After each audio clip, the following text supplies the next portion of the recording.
8月6号透早自由发言的时间，议员陈义丁针对99中央接敬老礼金增加排付条款来向市府讨论。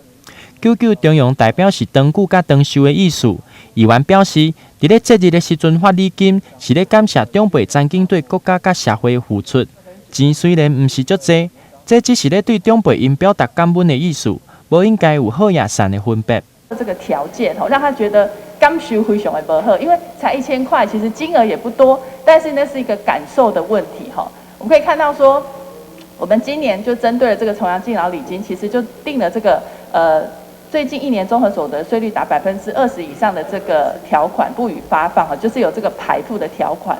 我希望咱头到其实局长毛讲这个其实是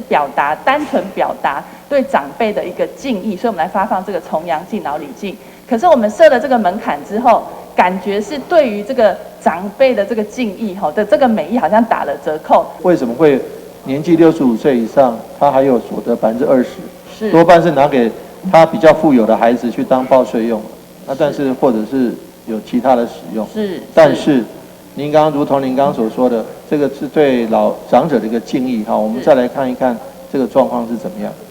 另外，周礼金议员咧即阵的时阵，替台南市的各中各小的学生来向市府争取假帮，因为疫情要特别预防飞沫传染。议员帮学生争取假帮，除了会用落实防疫以外，嘛会当降低学生伫学校内底出现交互感染的风险。